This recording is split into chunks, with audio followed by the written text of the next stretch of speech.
Good evening, all. Ira Epstein on what was a wild trading day.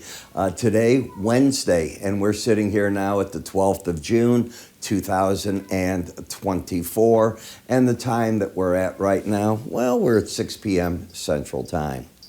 Wild day. We saw CPI numbers come in much lower by 1/10 to 2/10. So I'm being facetious, but definitely lower. And in the right way that the Fed wanted to see them go. And that set the stock market off, rallying dramatically, broke the heck out of the dollar, rebounded later 40 points. You do realize that 38 points off its low. So this market was down nearly 90 points, and other currencies were rallying dramatically as the market got super euphoric. This is it. Inflation's coming down. The Fed's going to be cutting rates. Hold on. That isn't what took place. What took place is the Fed came in very controlled, and they did see the dot plot before, and they were able to see the CPI before they did their dot plots. And if they did them, they had a chance to revise them according to Fed Chair Powell. So everybody's parts are in there, and lo and behold, the majority are pushing back. Yes, they're getting readings that they want, but they're not galloping down. It's going to take longer than originally thought. And they're pricing in, if you look at what all the votes came in, probably one cut, if needed, this year, for very possibly 2025. Could that all change? Of course. They're going to be data dependent. But at some point, I'm warning them. I'm warning them. You got to leave the data dependency and take a move if you see things weakening. They are concerned with a number of events, and we'll show you some of that right now. First, let's go over here, if we could, for just a brief moment and take a look at them. This is Fed Chair Powell's press conference highlights. So I write my market letter, as you know, for my subscribers. They get that. This is the way I write. Bullet points, hardcore parts, and then paragraphs. Don't get me wrong, that are other ways. But this is how I capsulized what was going on from the Fed chair. And basically, give you this one. Year-end inflation forecast some good but not great numbers. Timing of potential rate changes remain very data dependent. And if you want to, you can freeze this and read them, and it gives you an idea. I just wanted to show you a sample. I normally don't show you all the things that are going there. Suffice to say, a unanimous decision, a decision for one cut very possibly this year. If the data were to come crashing down, other things could happen, but they don't expect that. And one report, the Fed was as clear as I've been to you. That's not going to be it. They're not going to act off of one or two reports. They're going to need a succession of reports, but their enemy is still labor, and their enemy is that shelter costs aren't dropping. Rent is staying high. It takes a much longer time for that to work through. People will say, well, you've got leases, more apartments coming on. We'll see. All I know is, I look at certain cities and I'm not seeing the leases come down in price. I watch this carefully. I'm still seeing a pretty strong market. No member has another rate hike as their base case. I thought that was important. Here's how they describe the housing. This is from the Fed chair. The housing situation in the U.S. is complicated. The banking system is strong and well capitalized. I can go on. Wages aren't the principal cause of inflation. This list goes down. So if you like our newsletters, when you go to our free offers, that is one of the spots where you can certainly get them and see just which way you'd want to go with them. Now, tomorrow morning, you're going to get another set of numbers that are going to be important. As I said yesterday, it is very rare you get CPI and a Fed meeting on the same day. I think out of the past decade, maybe it happened 7 times. And you have to think how many Fed meetings you have. So there's quite a few. U.S.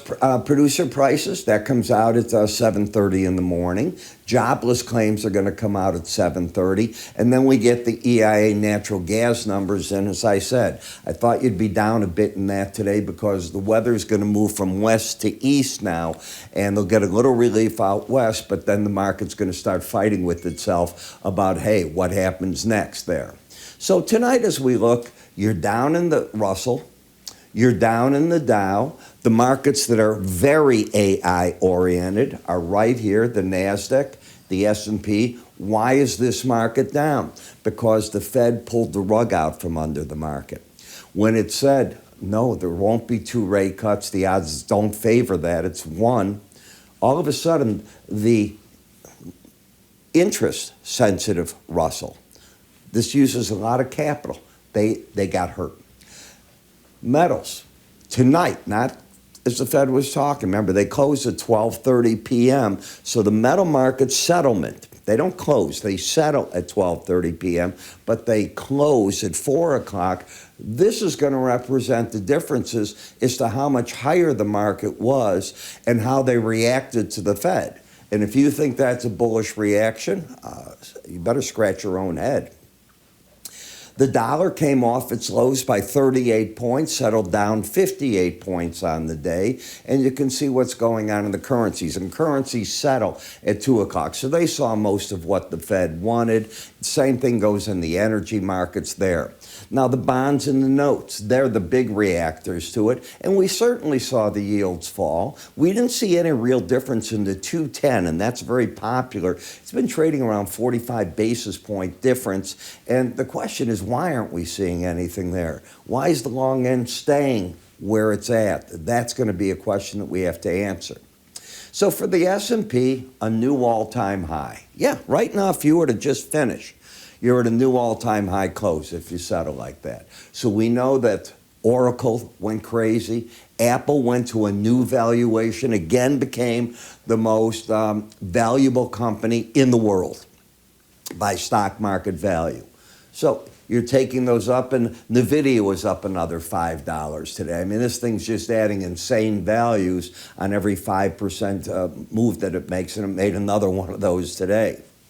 When you look at the market, as I told you, we have what I call an inverted head and shoulder, and I can make an argument to get up near the 5,500 level by grabbing the head, flipping it over. Try that yourself. I think you'll have some fun on your charts. Measure that.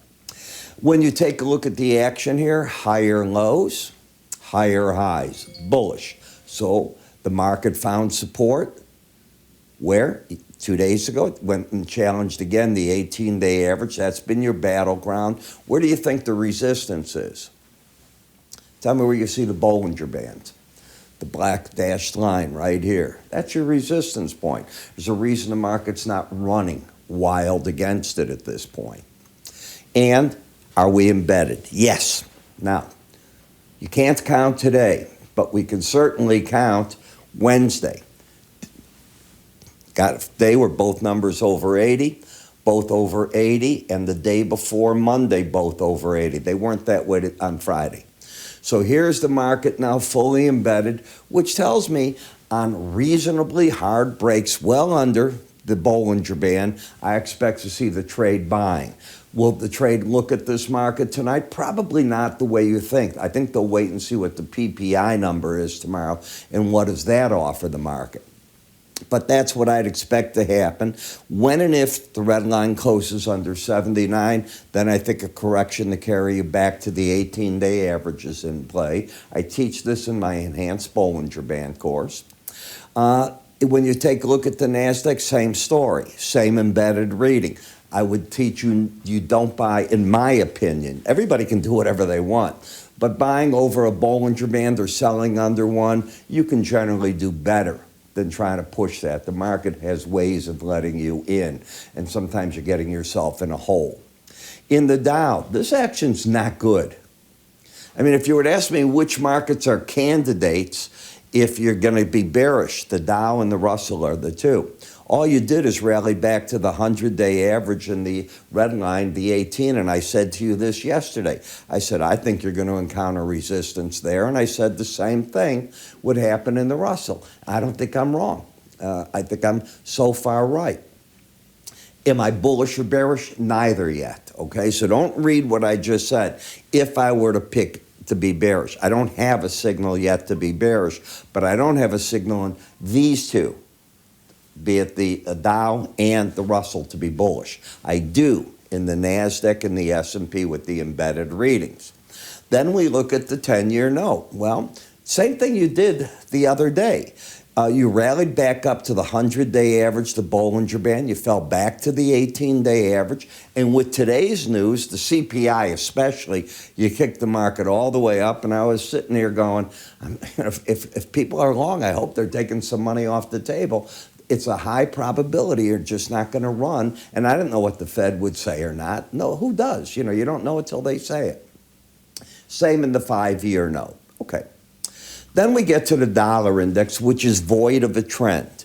You have a lower low, a higher high. There's no way that I know what you can do with that. In the eurocurrency, you could be getting another bearish setup. Could be. Here's the higher high, the lower low, and how are you going to get a setup out of this? All we did today is come back up and challenge. Take a look. The green line, the 100-day average. Look at the red, the 18, and look at the gray, the 200. And you stopped, kaboom, just like that. Market's got to tell us what to do from here. But I'm so glad this is out of the way, because soon you'll be able to get trends to attempt trades off of. In the British pound, again, you went on today's news, rallied rather dramatically, and gave it back as the market started to realize that the Fed's not ready to start an aggressive cutting program, which is a disappointment because you've already moved in the euro, you've moved in Bank Canada, and now we're hearing that an August cut is very, very probable for the British pound. So we'll see what happens there. Bitcoin rallied back to the 18-day average and couldn't go anywhere. Look at how it's tracking like so many of the other markets, a higher high and lower low and narrow Bollinger Band. It's going to come out of here for another big-time move. Just be ready and keep your eye on it. We then get back to the WTI differential from Brent. We had come down the other day to 430, and we're back and playing at that red line. You do it so often. The 18-day moving average of closes. You have had what I call vertical moves in energy. First move, you peaked out. You had a big break every day, a down day with a lower low. You turn on a dime and you made higher highs all the way through the other way. Those are not trends. These are waves of money coming in and out. All I continue to hear is that OPEC is not going to be able to dump more oil on the market because the EIA is saying we will have plenty of oil and prices should have problems. I don't know if that's right or wrong. I mean, these agencies come out with their projections. But I did expect that if we rallied, you'd start with the 18-day, then the 200, and the green, the 100, to be the resistance. So far, it's worked out that way. Then we take a look at WTI, identical pattern, identical. You wouldn't know which chart you're looking at. The market that rallied and failed today was the first attack of the 18-day average. And again, this energy, the gasoline keeps failing against that number. It just can't get itself going to a bullish pattern. These are bear market rallies, no more than that, because they're coming from under the 18-day average and rallying back to it. Natural gas, I expected the correction. I explained UNG was the way that I had my subscribers playing this, and they're down to a 25% position. The market either embeds or not, but remember, we're doing it off UNG, not the pattern that we have right here. You had a bullish crossover the other day. You made a new high. Now the weather's got to prove it can do it. Now, I realize it sounds crazy, but it is that hot dome that is moving through. If you don't believe me and you're on the East Coast, you wait for this weekend. I know what it is to be in New York in the 90s in the big city. Oh, my God.